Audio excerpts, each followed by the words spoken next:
Les crises sanitaires entraînent généralement des vagues de rumeurs qui rendent difficile la réponse à l'événement de santé publique. Le projet Breakthrough Action, financé par USAID, l'Agence américaine de développement international, soutient le système dynamique de suivi et de gestion des rumeurs mis en place depuis mars 2020 à l'entame de la crise sanitaire de la COVID-19. Comment fonctionne ce système?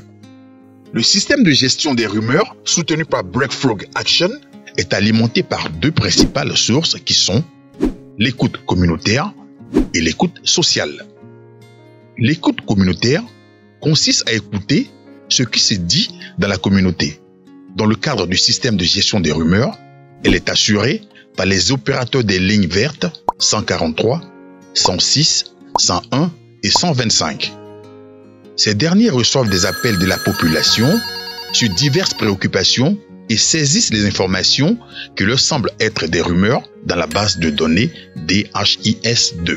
L'écoute communautaire est également assurée par des points focaux communication de districts sanitaires, des agents du secteur de l'environnement et de la santé animale, mais aussi d'acteurs d'ONG locales comme la FENOCI, de personnes choisies dans la communauté qui remontent les informations glanées ça et là.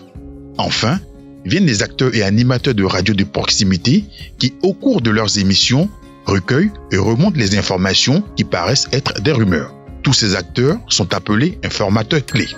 À l'exception de ce que collectent les opérateurs des lignes vertes, les autres informations de l'écoute communautaire sont reversées dans un groupe WhatsApp créé à cet effet.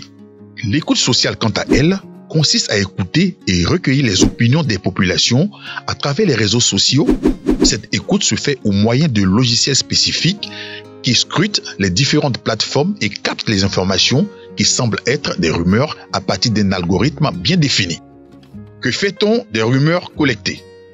Les rumeurs partagées dans les groupes WhatsApp sont saisies et codifiées par croyances et thèmes par les superviseurs des lignes vertes dans la base de données DHIS2 dans un formulaire structuré.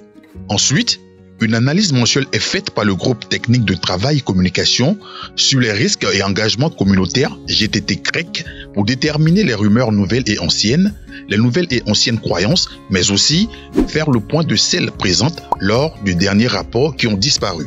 Enfin, le résultat de cette analyse est couplé à celui de l'analyse des informations issues de l'écoute sociale pour la rédaction du rapport synthétique et permet au GTT-CREC de prendre des décisions en vue d'améliorer les interventions en matière de communication. En période de crise sanitaire, la fréquence d'analyse est hebdomadaire pour aider à une prise de décision plus rapide. Que doit-on retenir du système de gestion des rumeurs? Le système de gestion des rumeurs est un outil révolutionnaire de gestion de l'infodémie en période de crise qui a permis de développer des messages et supports de communication pour déconstruire des rumeurs spécifiques telles l'infertilité liée à la vaccination contre la COVID-19 et de déconstruire des rumeurs au cours des activités d'engagement communautaire, au cours de campagnes radio et sur les réseaux sociaux avec les influenceurs.